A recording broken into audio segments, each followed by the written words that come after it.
Man, this sweat is killing me, man. It's the summer of 2014, folks. We're in Shamaka's backyard. Shamaka Ali. What's up? How you doing, man? I'm good, man. All right, it's July 2014. Yeah, we just had dinner. I put some stuff on the grill. Yeah. Some southern cooking for our boy here. I love it. I love animals. They're delicious. I know they are.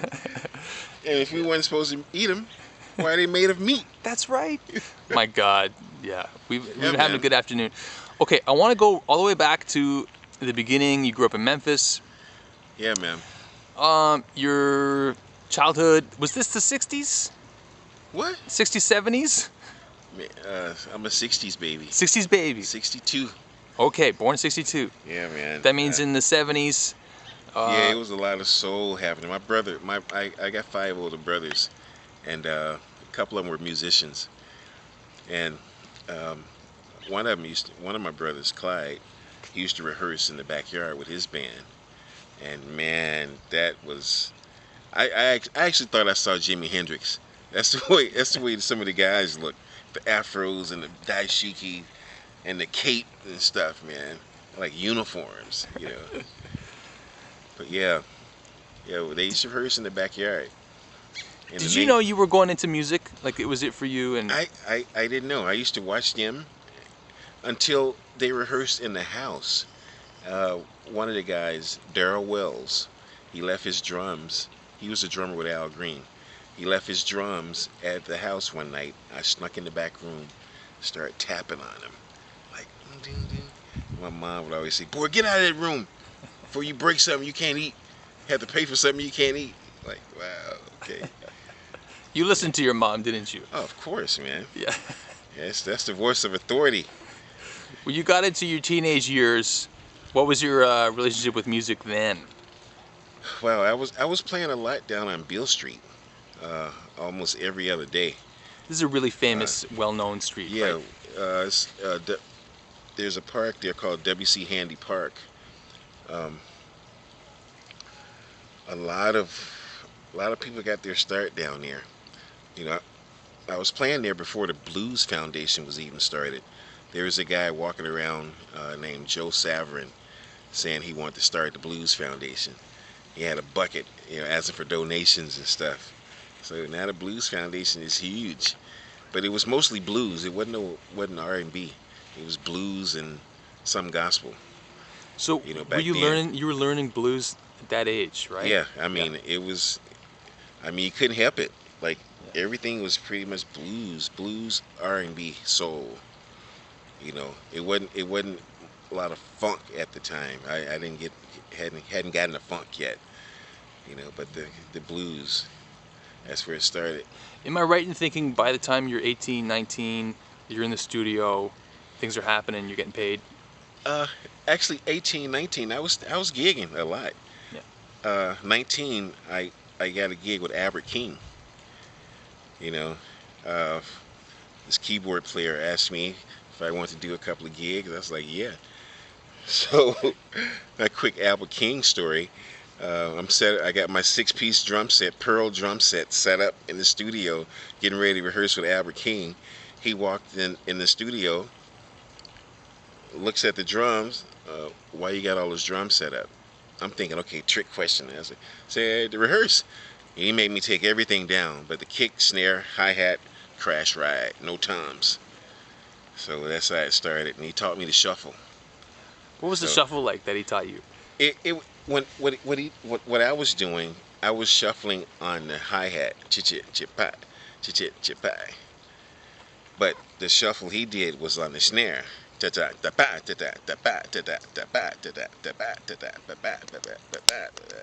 So he switched your hands around. Yeah, yeah, and that's how I play it now.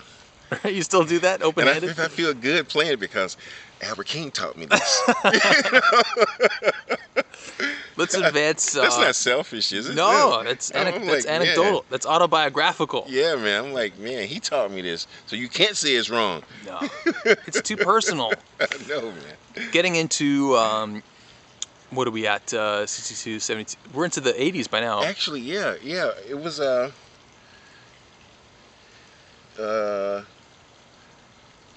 like 78, 80, yeah. Yeah. Yeah. Actually, I did another gig with I did two gigs with him actually, and one was the Benson and Hedges Blues and Jazz Festival in Atlanta at the Fox Theater. Fabulous Thunderbirds, Jimmy Smith. I met Jimmy Smith, and the other one was his birthday party in Little Rock, Arkansas, and freaking Joe Walsh, Billy Gibbons, and a couple more people. But those are the two people I remember. And I'm sitting down behind the drums. Joe Walsh comes on stage and says, "Okay, we're gonna do Rocky Mountain Way." He looks at me. I'm like, "Rocky Mountain Way? I've heard that." He said, "Don't worry about it. You get it." 'Cause I guess the look on my face was like, So he started the song. I was like, "Yeah, I've heard this," and I played it. It wasn't until years later I found out who freaking Joe Walsh was. God. I'm like, I played with him. Yeah. When I saw his face on TV, I'm like, that's the dude I played with. And I was like 18, 19 years old, man. Yeah, yeah, yeah. But I was in my late 20s, 30s when I found out. Okay. Yeah. Were you aware when you were in your late teens and mid to late teens that soul and R&B and funk was really going to be your future? Yeah, like during the high school years, um, in the high school years, we played like Earth, Wind and Fire and um, Commodores and stuff like that. Emotions. The Emotions had a song with Earth, Wind and Fire, Boogie Wonderland, so that was incorporated. We had girls.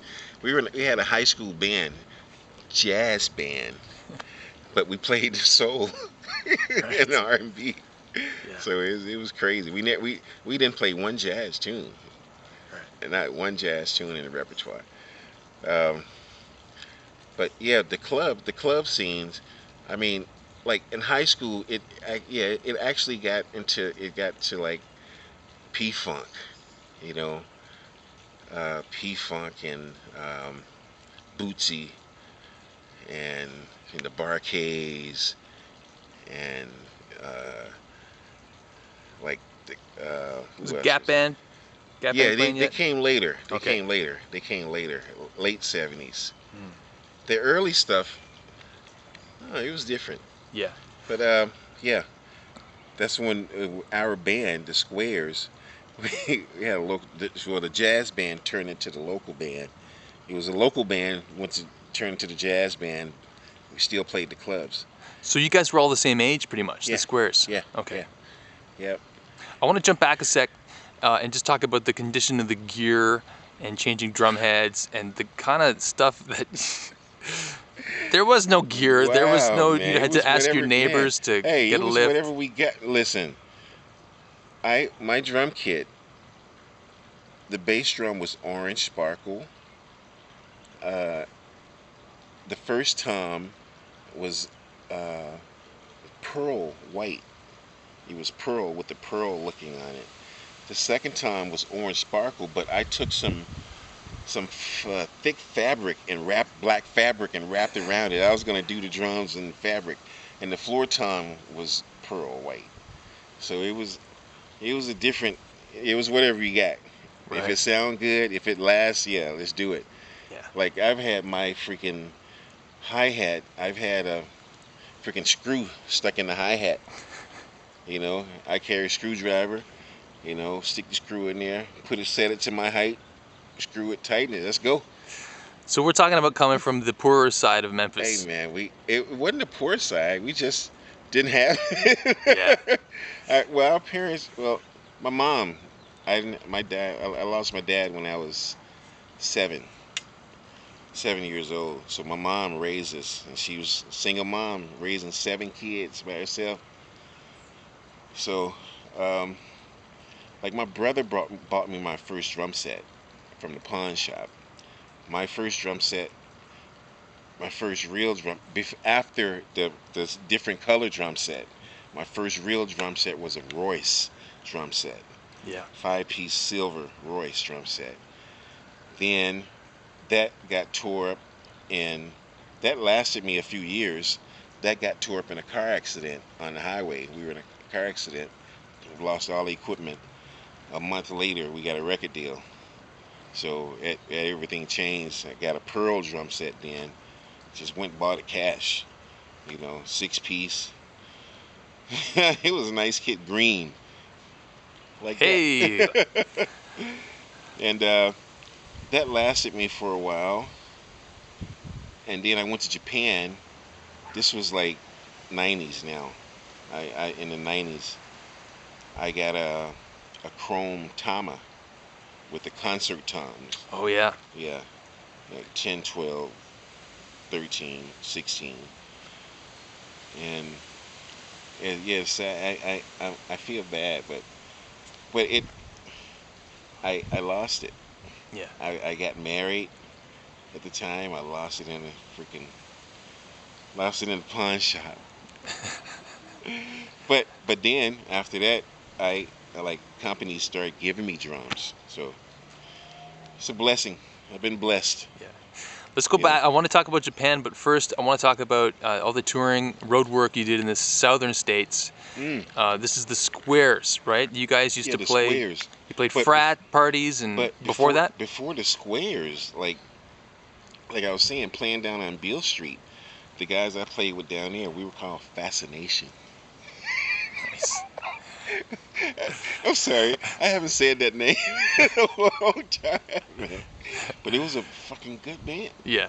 Good band, man. Yeah. A guy named Toby Webb on bass. His brother Terry singing. A guy named Lee. His cousin Lee, or brother-in-law Lee, on guitar. And sometimes we had a guy named Mike on keys, but another guy named Alan Price. Rest in peace, bro. Man, you missed, dude. Big brother, man. Big. I mean, big. He wobbled in the club, but he could sing from Barry White to freaking Minnie Riperton. Who's Minnie His Rippleton? range was anything and anything in between. That was him. But we played the Chitlin circuits. Okay. The Squares didn't play the Chitlin circuits. We played a few later, but like in the early 80s, late 79, 80s. In the late 70s, yeah, 80s. It was like some, well, it called them Bucket of Bloods that we played. Like at the end of the night, you can actually soak up a bucket of blood off the floor from people from fights. So we played these clubs, and older people, we were young, like 19, 18, 19. No, even before that, 16. More like 16, 15, 16. And we're playing these clubs, man, and they were entertaining. They were entertained, and they always called us back.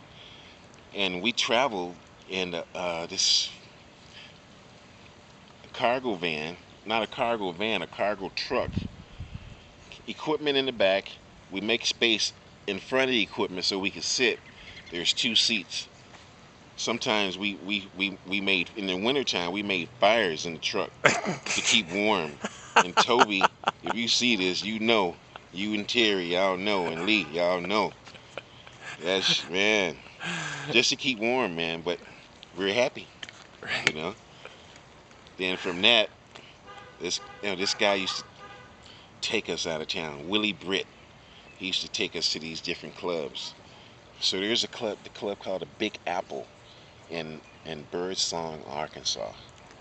I never heard of Birdsong, Arkansas. But we used to go there almost every weekend. And in front of the stage was a railing, and there was a column right in the middle of the freaking stage. I'm like, wow. And we seen people fight right in front of us. Like, it's crazy. Then after that, working with the Squares were called AMFM. We were called the AMFM band in high school.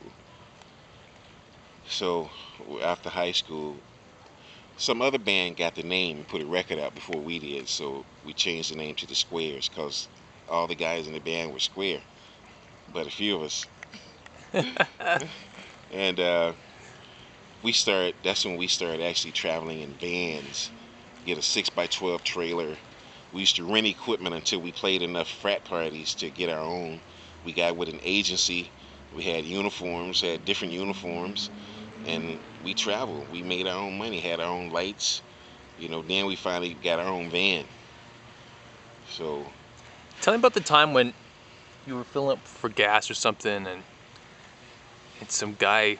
What was the story? He did something to your van, or do you remember you guys broke down, or there's some threat of violence? I'm, so, I'm sorry for laughing.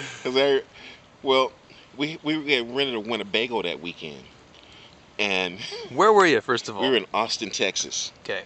We were in Texas. And we had a flat or something. We took the van in. It was a Sunday. It was an off day. So the guy came in, the mechanic came in to the service station just to fix the van. So he fixed it.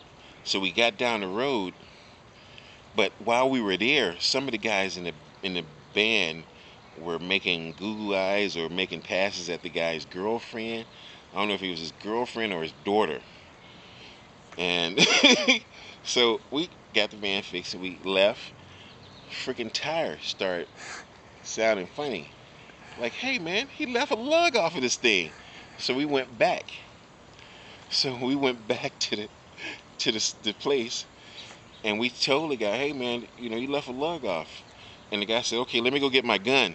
And the guys were like, he's going to get a gun. He's going to get a gun. He came back with his drill gun to fix the tire. He didn't tighten the lug or something. It scared the shit out of the guys.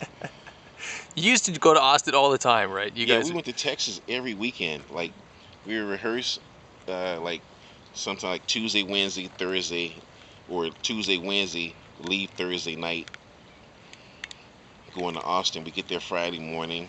We set up, play Friday, Saturday, Sunday, drive back home, get to home Monday morning. 12-hour ride. 12 to 14 hours, depending on who was driving. Right. Yeah. And we did that almost every week, man, for years. Wow. And then you got further into Texas. Same band later. You used to play all over Texas, right? Yeah, we played we would drive from Memphis to Austin to Waco to Dallas to San Antonio, Houston, Galveston. We hated going to Galveston and San Antonio. We hated because Galveston is really far west. Yeah. And San Antonio is south. Sure. Like if you're driving to California, don't go through Texas. It'll take you 2 days, seriously, Yeah. to drive through the whole state. Serious. This is huge, right? No, like when we drive, we've driven to California. We only go to California. We only did showcases out there when we were in the squares. And the first time we drove through Highway 10, went across Texas. No, we never did that again. I wanted to jump in. I want to talk about Florida and if you ever got down into there in Louisiana. Yeah, we played a lot of places in Florida. Fort Walton Beach. We played a lot of clubs down there. Yeah. In Florida, the squares. But that's the only band that I played down there with. So but you guys were. You play the other states around you, right? Yeah, I can probably tell you the states where I didn't play. Okay. So Yeah. let's jump ahead a couple of years and talk about before Japan. This is kind of late '80s now. Where were you? What were you doing? We're still with the Squares? Yeah, still with the Squares. We went to Japan in '83 Oh wow. for the first time. Okay. And we were the first six-piece band to play this club, Mugen, in Tokyo. The club had been there since the 60s. And we were the first six-piece band. Every other band has been like a 9, 10-piece band, 12-piece band with horns. But our horns were on keyboards. Right. So we snuck in there some kind of way. And it was a really nice club, man. And come to find out about that club, we saw the DJ booth was up in the air. But when the band wasn't on stage, it rotates down to the middle of the stage. We saw this guy's name on there, and we always wondered who was like, I think it was like Kenny or something. Who was Kenny? Come to find out, he's a friend of ours, brother. He was a DJ over there in Japan like years ago, and somebody put that on there. Like, wow. But it was a really good club, really good club. Did you play in front of or the owner of a? You played some stadium in Japan, didn't you? Yeah, that's when I went back by myself. This is like 86, Okay. 86. I went back by myself So am I right in thinking that you were with the Squares? You guys were working all through the from high 80s. school. From Wow. high school. Okay. And then Yeah. late 80s. When did you get out of Memphis? And when did you go to Atlanta? And how does Japan kind of fit into Well, that? I left and went to Japan in 80, 86, and the band that I was playing with, we got an opportunity to play with the president of the Osaka Maharaja Club. It was the biggest disco chain in Japan at the time, and they were all over the place. And we had to play with the president of the Maharaja, and he did Jumpin' Jack Flash. Nice. Oh, that was so funny, hearing him sing that. But I mean, it was it was. I think that was the biggest, other than the TV stuff. I think that's the biggest concert that I've done over there. Hang on. You know. Okay, we're back. So that Yeah, was man. the largest, biggest concert in Japan you played. Yeah, that I've actually looked and saw. Like You know. Tokyo Dome kind of Yeah. thing? Yeah. Okay. Yeah, it was a Tokyo Dome. You were teaching over there too, right? Yeah, I got a chance to. There was a bass guitar school, and this girl I knew, she said they're looking for somebody to teach drum lessons. I was like, really? And she said, yeah. So what I did was, I had like every time I went, I had like 10 students, and it was good money too. So what I would do, I would play something, because I didn't really, they didn't, some of them didn't speak English. I would play something, and I would say, come up and tell each one to come up and play what I played, and then I would show them how to play it, and it worked out. Yeah. It was pretty easy. But mostly you're self-taught, speaking of lessons and learning and teaching. Yeah,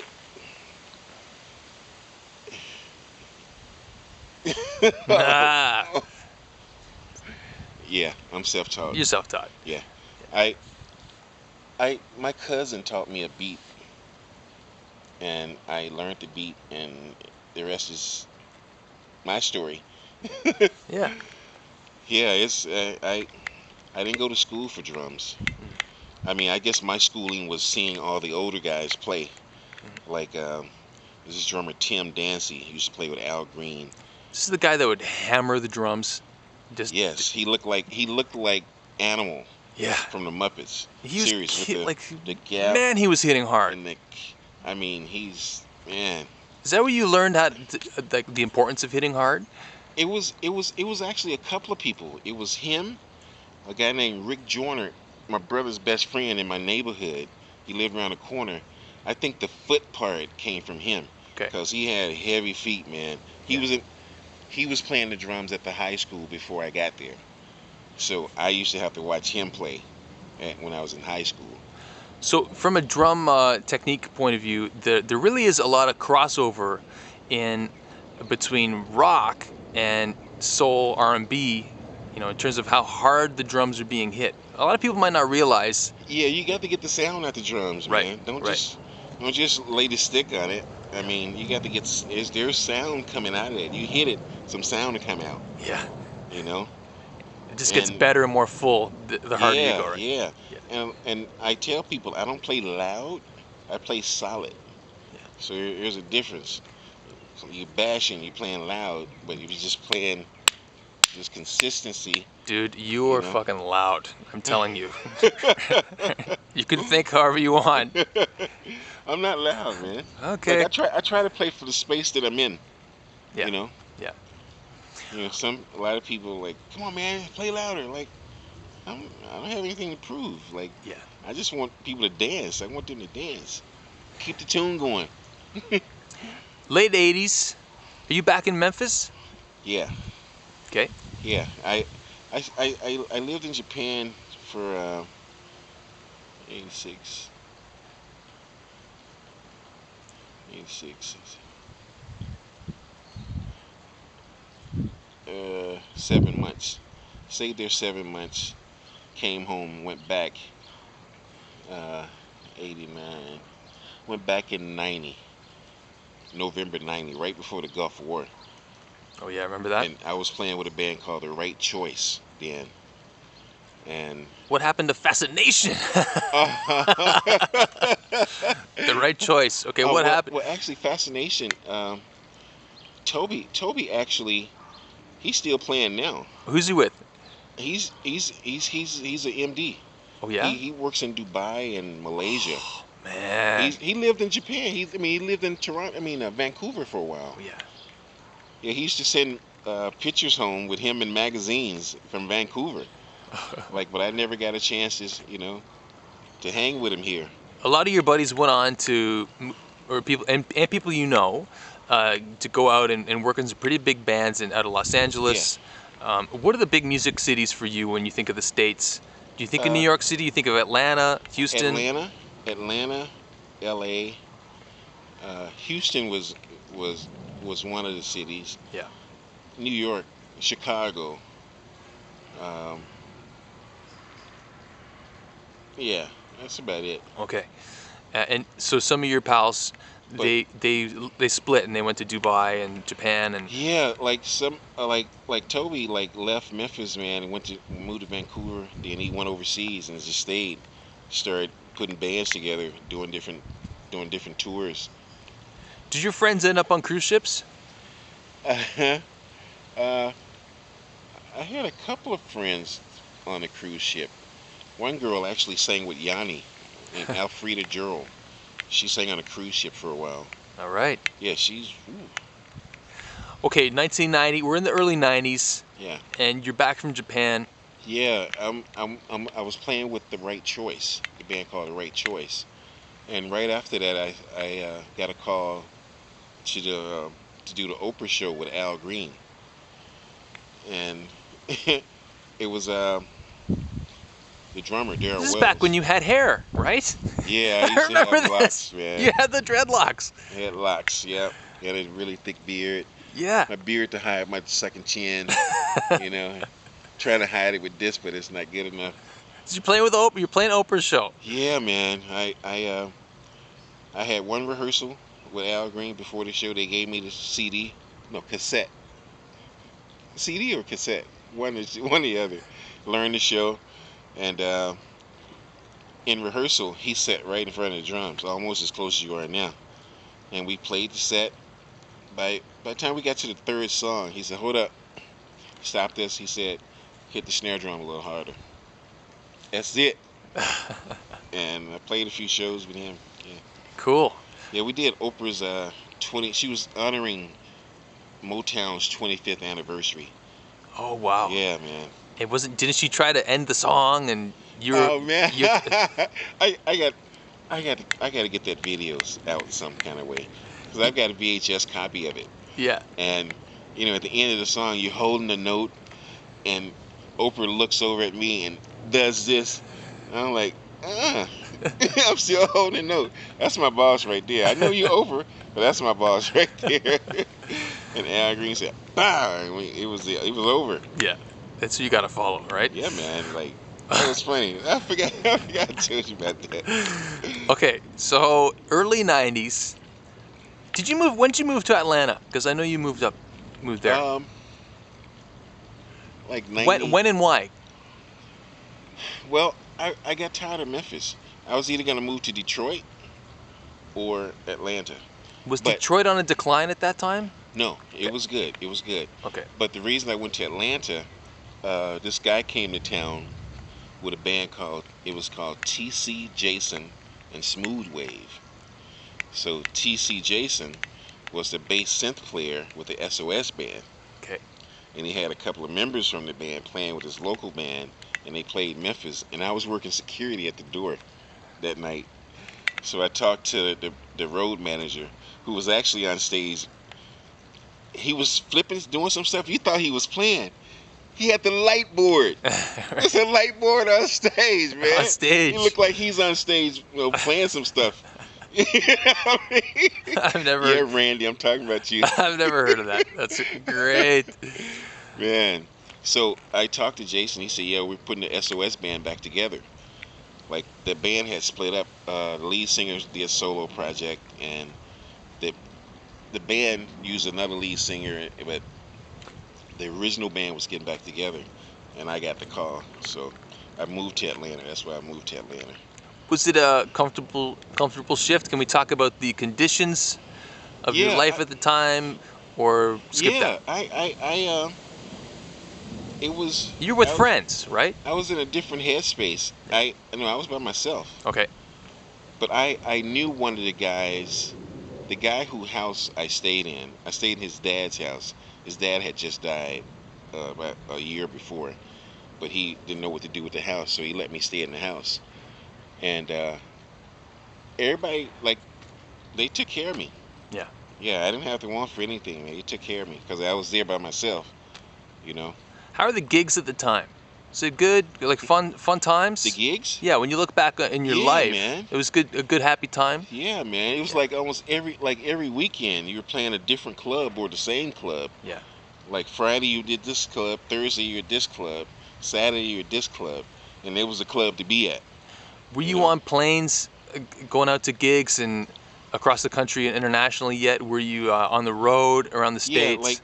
like SOS. Like once they, oh, this is what happened. Once I moved to Atlanta, Jason got me in the band. He put me in the local band. So I started doing gigs during, then we go out on a weekend with SOS, come back the next week during like Thursday, Friday, or whatever days that we could play. I would play with them. So I was doing that gig too. So that worked out. So I had a gig. There were some weddings came up with other people, and they asked if I'm available. Yeah, I do them, I want to talk about the session work at the time for you. What you remember about the level of difficulty that the studio presented for you when you were younger, and getting into the studio in your Oh, early days. man. Was it an easy adjustment, or was it Oh, hard? man. Or Like the first time I was in a recording studio, it was with the Squares. We at Atlantic Studios in New York City. First time for us to go from home that far, on a plane. Like, actually, that was my first time on a plane going to New York to record the album. holy crap! Huh? Wow. Yeah. Yeah. And that was when they were filming Ghostbusters at the time Oh, in right. New York. Yeah, yeah. So we saw the scene. We saw a scene that they shot, but in the movie they switched it. Okay. And we were in Atlantic Studios. Quiet Riot, the band Quiet Riot was running through there. We saw Shaka Khan. We saw Pete Townsend. Everybody in Atlantic Studios. So uh, they had this producer who produced funk bands. A guy named Jimmy Douglas. He produced Slave and Aura and a lot of bands out of Ohio. That's where there's a lot of funk come out of Ohio. Ohio players, right? Yeah, like the Yeah. Ohio Players, Zap and Roger, Lakeside, um, Daz Band. Um, frick. It's so many. It's so many. Just trust me on that one. Yeah. And man, when I was playing back then, the producer actually yelled at me because I wasn't hitting the drum in the center every time, and he was saying he couldn't get the sound. But this was my first time in the studio, and he actually told the guys, "Don't bring him back. Y'all come back." I'm like, "What the fuck, man?" Did he stick a click on you? Man, yes, Right. yes, that was rough. Yeah. But a lot of stuff we did without the click on our first record. We played without the click. I played all the drums. Second record, I programmed some stuff, and I played on a couple of songs. So back in the early '90s, and in Atlanta, what was the session world like for you? Like, how often were you in studios? Back then, I wasn't doing a lot of. I was gigging. Okay. Like along with SOS and Jason, I was working with this girl named Diane Durrett. She looked like Melissa Etheridge, and she sounded like Aretha Franklin and Janis Joplin. Short and a powerhouse, man. So I was out with her too, like when I wasn't doing the other stuff. So I didn't do a lot of session work, but I did a lot of gigging. Okay. But you weren't really taking the trips into Texas anymore as much, right? No, I wasn't doing the Texas trips, and I was doing more from Atlanta to like South Carolina Okay. or to Florida or or uh, um, yeah, North Carolina. So, but you weren't going up in the Eastern Seaboard in like Philly, New York City, Boston. No, only with SOS. Okay. SOS may fly and play Philly, but like just gigging up there, no, Yeah. Okay. no. All right. Mid '90s. Where are you at in your life? How's things going? I'm right then. I'm like, oh man, where was I? I I got the gig with the Barcades. Um, Actually, I played with the Barcades before I moved to Atlanta. Were you auditioning for these gigs, or was it recommendation? Recommendation. Okay. Man, the only gig I auditioned for. What's that? You'd never guess. Uh, is it up here? Yeah, Blue Man Group. You auditioned for that? I auditioned for that. Oh man. I said I'm bald head, so they can't tell if I got makeup on, Yeah. if I'm black or not. Yep, I didn't get it. Okay. That's the only thing, man. So, mid '90s. Oh no, Nelly Furtado's gig. You auditioned for I that? auditioned for that. Oh man. Yeah, I didn't get the gig, Okay. but I know why I didn't get it. So it was explained to me why. Okay. Yeah.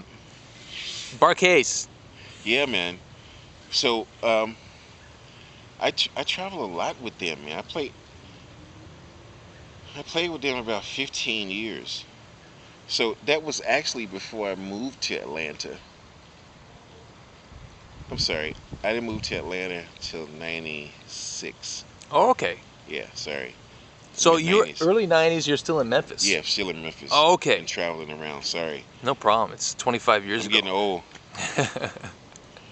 Too many brain cells gone. Yeah, I was still in Memphis. I got the gig with the Barcades. Our sound man, the Square sound man, also worked with the Barcades, and he was like, "Hey, why don't you get Shamaka and Mike?" And Mike's a guitar player, best friend since the third grade. Uh, so we both joined the Barcades at the same time, and at the time the Barcades still had was it James, Larry, Winston, Harvey, Sherman, Larry Johnson, like five of the original, but six of the new original members. So it was like the real guys. Forgot to ask you. I want to get back to this, but did you grow up going to church and playing gospel scene, or I mean, this is pre-gospel, different kind of gospel than today, obviously. But was your family a church-going family, and at all, or were you guys not really part of that? Man, go to church every freaking Sunday. Okay. Of course. Let's get back My to. granddad was a minister, man. Really? So, yeah, my mom's dad was a minister. Okay. Ernest Murphy, Reverend Ernest Murphy. And right in Memphis or outside? Friendship Baptist Church in Memphis. Cool. Yeah. Okay. Getting back. Of course, church. Of course. Every Sunday, bruh. Yeah. But it's funny, you let you get back, but something about the church at the time, they didn't want a drummer in the church. There was no drums. Yeah, so it wasn't until later, like '90s, they got a drummer and a bass player. Actually, but it was a Southern Baptist church. Huh. Yeah. Okay. 96, 97, 98. Yeah. What's going on? Where are you? '96.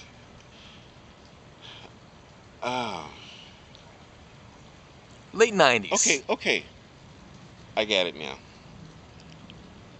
From the '80s to the '90s, from '86 to like 90, 92, 92. From like in '92, I think I left the Barcades, and that's when I met Jason, and I moved to Atlanta. Okay. Yeah. 92. Didn't you say Yeah, 96 earlier? 94. Okay. Yeah. So, are you still going over to Japan at this point? Yes, the SOS went over there. Yeah, and It was a big concert, a funk concert. SOS, Daz Band, Gap Band, Ohio players. Wow. Yeah. I had a short DVD, VHS of that. I don't know where it is now. We gotta digitize these VHSs, man. All right, turn of the millennium. You're still based in Atlanta. You never move up to New York City or Philly or anything like that, right? No, I'm sorry. Like 1991, I was in Japan with the right choice. Okay, right. So I came back, started working with the Barcades after that. Okay. Yeah. So let's jump ahead. All through the 90s, you're still obviously in Atlanta, just working, playing music. 96 up until 96, 97. And then where are you after that? Late 90s? 97 is when we SOS came up here to work just to play a club. In Toronto? Yeah. Yeah. And that's when I met my wife. Uh-huh.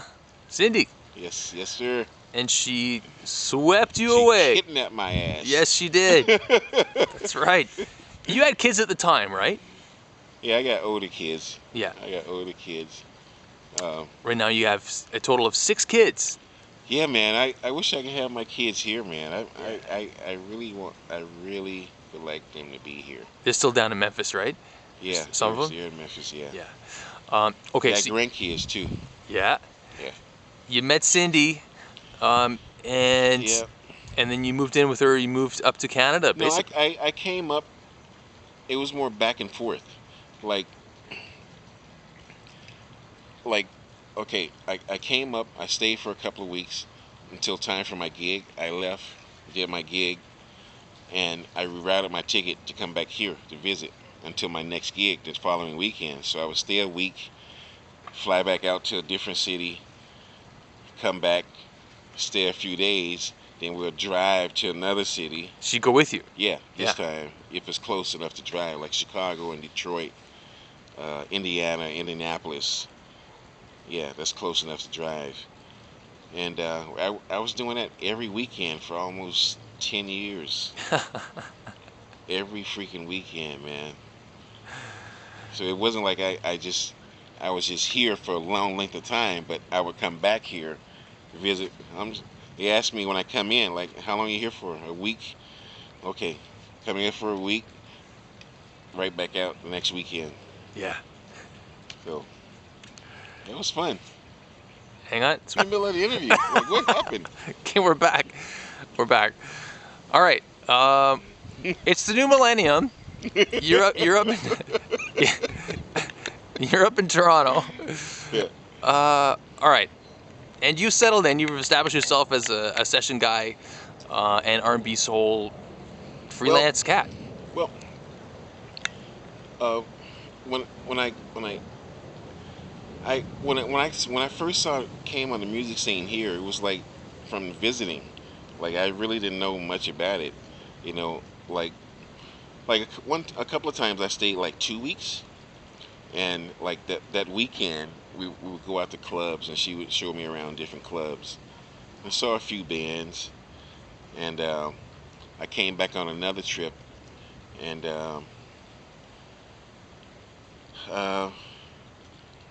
started actually talking to the people. Like I didn't want to. Like I told people when I first moved here, like that, you know, a little about my background as far as who I played with, and they didn't. I don't think they believed me. So What kind of names? Like the guys we already mentioned, or more? yeah, like Al Green. Yeah. Like I told people I played with Al Green. So Al Green did a concert here, and I asked this club owner if I could do a jam session for the band. You know, because I know how it was when I was on the road. After you finish a show, you know, you still want to play, go to a club and play, like actually just jam out. And he said, yeah, sure. And he said, could I advertise it? I was like, no, you can't advertise it. It's not like that, you know. So Al Green's band came and set in. And most of the people that was at the jam session got tickets. We got them tickets. So I was told to come to sound check because the drummer wasn't feeling well. So I watched him do sound check. After sound check, I was talking to some of the other guys in the band, and my wife Cindy was over there talking to the road manager and the drummer. So she walked over, hit me on my shoulder. I was like, "What's up?" She said, "You're playing tonight." I'm like, "Huh?" She said, "You're playing tonight." Like he don't have any energy. His energy is low. So I'm going home, get your clothes, you go to the hotel and chill with them and get the set list together. But it's the same stuff that I had played. So Showtime, Blacksome had performed before. Remember them? Wow. Awesome fucking band. Yeah. They played before, and we come on, and I'm walking out on stage to get on the drums. And this is from somebody later. They said, "Man, when I saw you walking on stage, I thought you were just taking water up there for the band." I'm like, okay. And I got behind the drums, and it was, now mind you, Daryl did sound check. So Shoti had the drum set for Daryl. So I count the song off. I could start playing. The drums were this big. That's all you heard was drums. And all of a sudden you hear it's like the sound man, like, oh shit, you know, like that's not the same guy, you know. So I played the show, man, and people were like, wow, you really did play with Al Green. Yeah. Like, that's the same show that I played like years ago. No kidding. Like, you don't forget that, man. You also played with Shaka Khan, right? Yeah, Isaac Hayes' birthday bash in New York City in 2000 at Copacabana.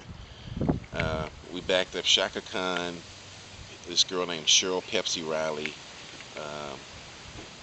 Tito Neves, and Lenny Williams. Yeah, they only did a couple of songs apiece. I want to talk about some of the gigs you've done up here that really stood out for you. I know you're really psyched to discover the Canadian North and Yukon. Yeah, So Whitehorse up there, what was this town you went up to? Oh man, I love it up there, but I don't think I could stay there in the wintertime. Like, I've seen those cowboy movies. like, like nobody survives up there in the wintertime. I went up there with Shakur Saida. I went to Dawson City, Yukon. Dawson City, right? Okay. And it was a Dawson City Music Festival, folk festival.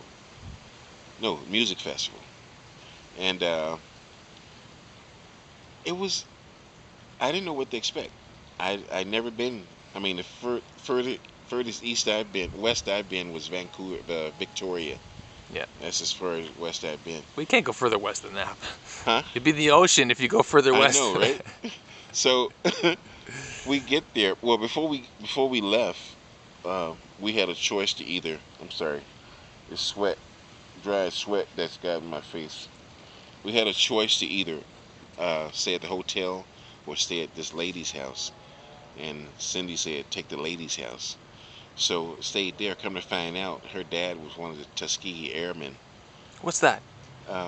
It's Tuskegee, Alabama. It's where they did experiments, and they were the first.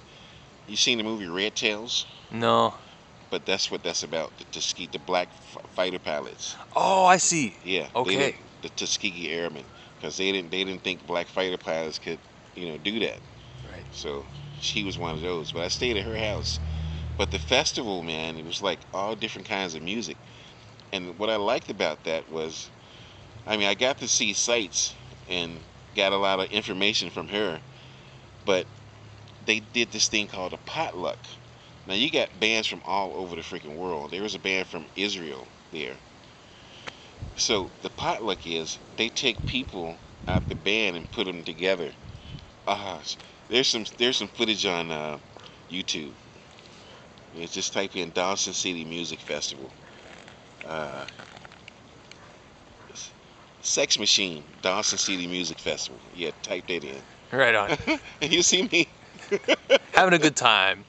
Yeah, man, Yeah. It was awesome, man. It was a really nice. Met a lot of nice people. Yeah. Tune Yards, a band called Tune Yards. This girl and this guy, they were there. From Europe. They're from L.A. Oh, from LA. Okay, Yeah. sorry. Okay, so you up in Canada, you've been, man, just been. So I've been on the East Coast. Yep. Went out there, played a few theaters. Mhm. Glace Bay, Sydney. I did the gig with Eva Avila. She won Canadian Idol. I think it was 2007. And I got that gig. Well, before that gig, I did a TV show called The Toronto Show. and I got put in the house band as part of the house band. And it was a variety show, comedy variety show. And then I got that gig with Eva, and we toured the East Coast. We were in Quebec for almost 2 weeks. Oh, best Oh man, Quebec, the province or the city? the province. Province. They hated me because I didn't speak French. That's French is tough there, man. I know. I want to learn French so I know it. You know what I It's mean? the best. Yeah. Did you go to Quebec City though? Awesome, man. Best food ever. Oh, listen, dude. I don't remember the food, Oh, but at the time I was on this vegetarian kick, and I used to walk a lot. So there's this wall that you walk along this wall. So I went all the way down to the water. So when I got to the water, I said, you know what? Just let me just keep walking. So I turned right and kept walking. Then I thought, hey, okay, it's water over there. There's a big mountain right here. So how the hell do I get back? So I kept walking. I saw the street that went in. So I took that street and I saw steps going up. yeah. I'm like, okay, maybe I'm thinking the vicinity that I walk. I said, maybe that'll take me back. So what I saw was only like a quarter of the way. The top step that I saw was a quarter of the way. Did you see people running up those stairs? No, You didn't see them running? no, There's the joggers that go up those stairs. no. It was like in like February. Oh God. It had been snowing, but it had cleared up. Oh. But it was still snow in the water.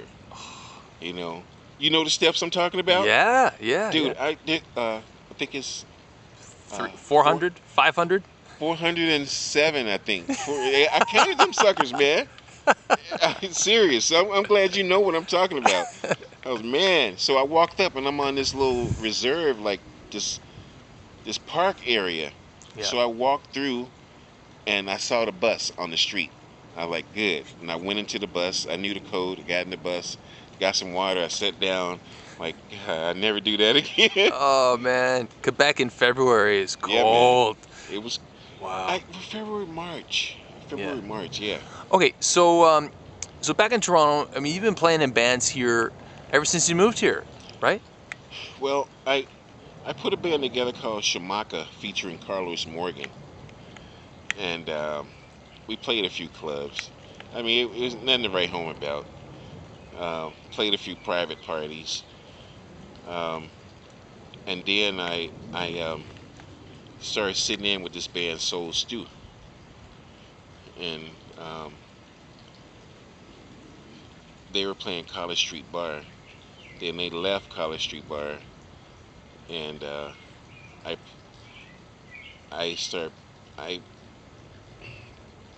how did that even happen? Oh, a gig came up. Somebody approached this club owner approached me about a gig, a private party at his club, and I said, yeah, I'll put a band together, and that's how the A Team started. Okay. And is that continued for years and years and years? Yeah, we played a lot. The first A Team was Dave Williams, rest in peace. Rest in bruh. peace. Yeah. Keyboard player Wade, Levon Ichikanian on guitar. Oh wow. Yeah. Yeah, Neil Brathwaite on sax, and Rich Brown on bass, and myself.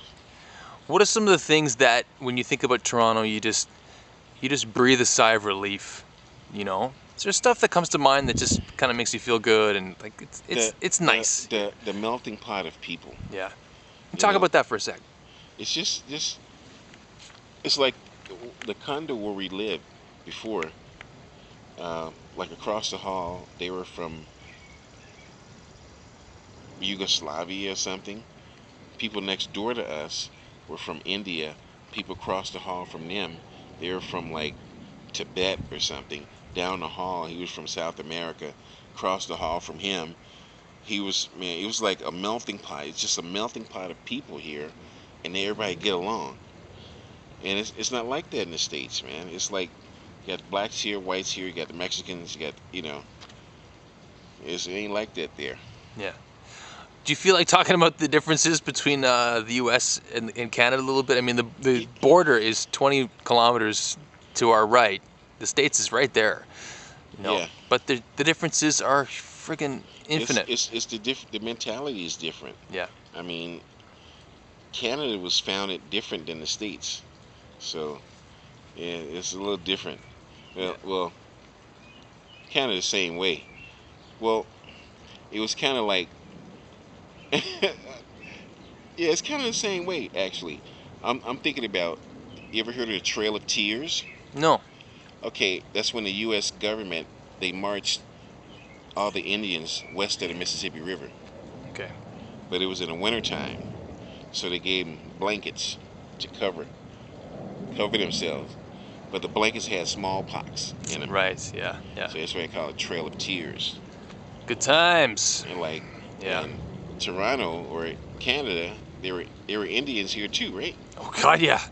You know what I Many mean? tribes. Yeah, And all of a sudden, like when I came to Canada, what I noticed was most of the Indians were alcoholics. yeah, Like then I found out later that they can't even have one drink because it's in their blood now. Like like if somebody have a kid, that same blood is gonna be in that kid, and yeah, they get one drink of alcohol, it's gonna send them off. yeah, And I thought about all those movies I saw as a kid when I came here. Um, like the cowboy and Indian movies, they would give the Indians fire water, yeah, give them the fire water. That's liquor. They drinking it, then they give them the fire water. They go to sleep. Their land is gone. Now they want to scalp someone. They go scalping. But I mean, but then when I moved here, and I noticed all the native people were alcoholics, man. yeah. And And I call that ethnic cleansing. for sure, and we're pretty It's far it's away from figuring out it's our problems, right? it's crazy, man. Yeah, yeah, But I mean, same way in the States, man. It's like just depends on who's got the money. yeah. It's all about money. I want to talk about the future of the music business. When you think about the music business and how it's looking for the future, what do you see? I don't. You don't. It's already Yeah. messed up, man. We're in the dark ages for Yeah, sure. man. As far as like you got some people out there still doing real music, but what's out there now? What they're promoting and putting in your face is crap. Yeah, I mean, you ain't got real musicians playing this stuff. You can put on a record and you can listen to it, and you can put on the same record, recorded with live musicians or recorded with a track with computer generated, with one guy recording everything, and the live it feels so different. yep.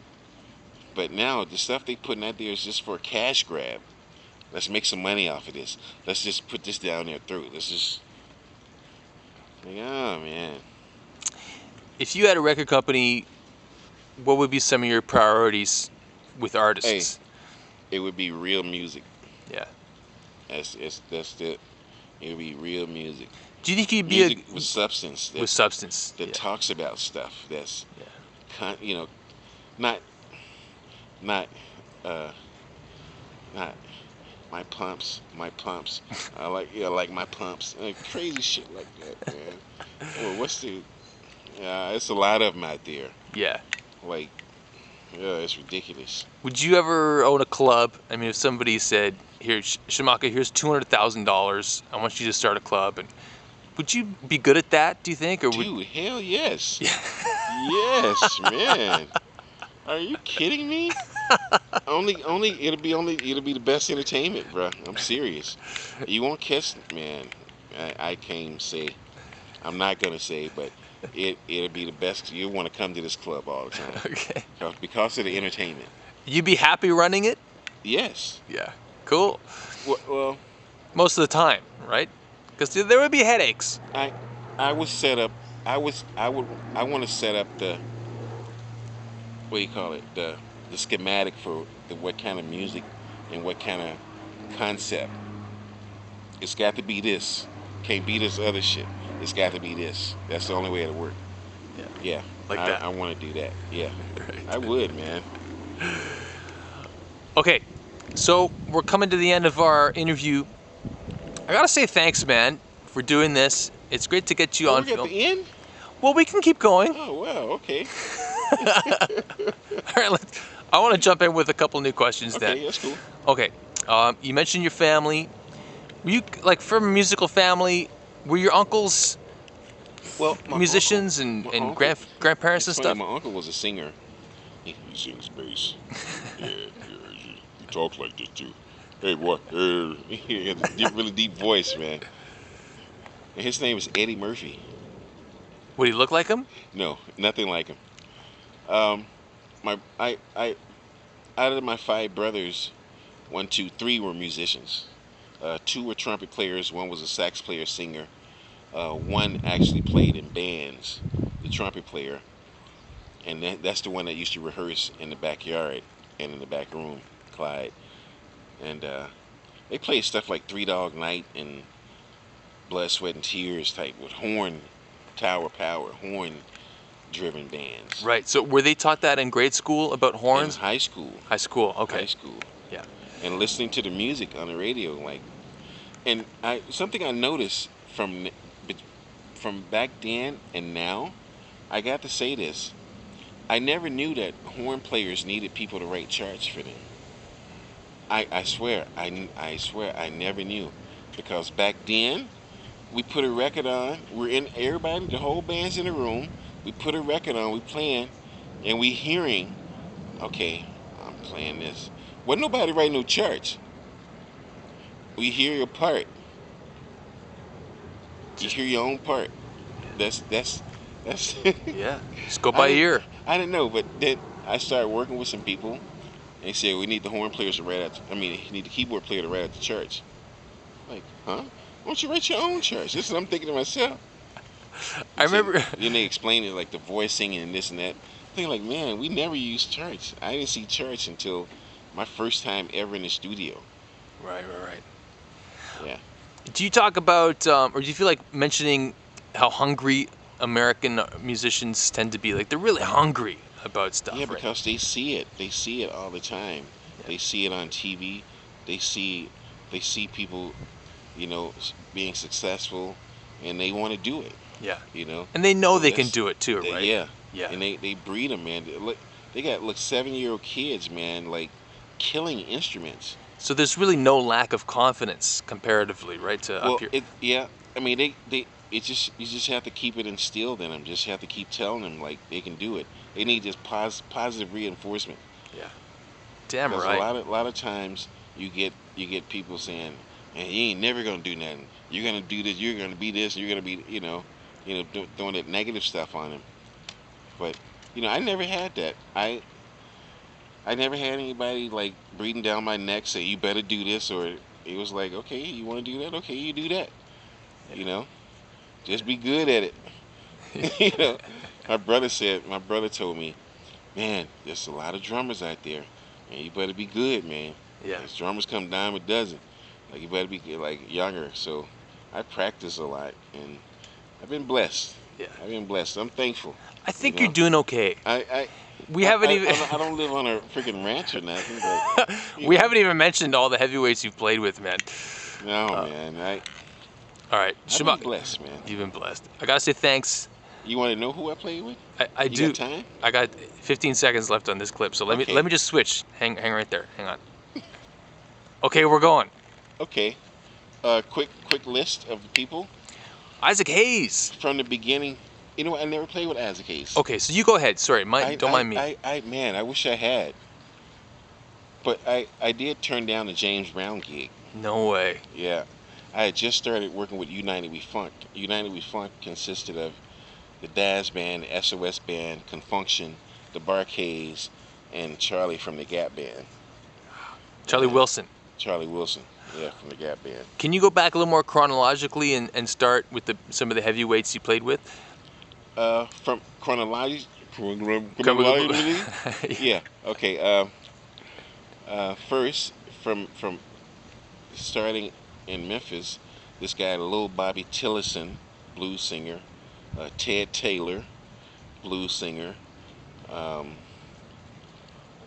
a guy called Iron Board Sam. He was a keyboard player, but his keyboard stand was a freaking ironing board. Oh man. I'm serious, man. Iron Board Sam, blues singer. Shirley Brown, Um, Jay Blackfoot from the Soul Children, they were on Stax. Shirley Brown was on Stax. Um, Rufus Thomas. Um, and from Rufus Thomas, it went to like this lady Joyce Cobb. She's a Memphis. She's not really big. Then Albert King. Then the Barcades. Then from the Barcades, it was like the SOS band, Confunction, the Daz band, Phil Perry, Howard Hewitt from the band Shalimar, Tony Terry, Glenn Jones, Regina Bell, George Clinton. Who am I missing? Am I missing somebody? Shaka Khan. Lenny Williams from Tower of Power, the original singer. Who else? I think that's just. I feel like I'm forgetting somebody, but Yeah. I think that's. Said Albert King, right? Yeah, I think it's the Albert King. Said Al Green. Yeah. I should say Joe Walsh. I Joe played Walsh. a couple of songs with Joe Walsh. Some of the bigger Canadian artists. Carol Pope. Yeah. Um, Man, this is scratching the surface too. who was? I almost played with what's her name from American Idol. What's her name? Taylor Swift. No. What's the host from American Idol? What's her name? Paula Abdul. No, not Canadian Idol. Oh, I'm Canadian. sorry. Who's the host? The blonde lady, Sass Jordan. Sass Jordan. I was so close to playing with her, but I had a gig. I auditioned for Big Sugar. No way. I forgot about that one. I didn't get the gig. Needless to say. Who else? I've played with A.J. Brown. He's a Jamaican opera singer from here, from Toronto. It's funny playing with him because talking to him is straight patois. Wow. But then he sings opera, and you can't tell he has an accent. What's her name? Betty Richardson, Jackie Richardson.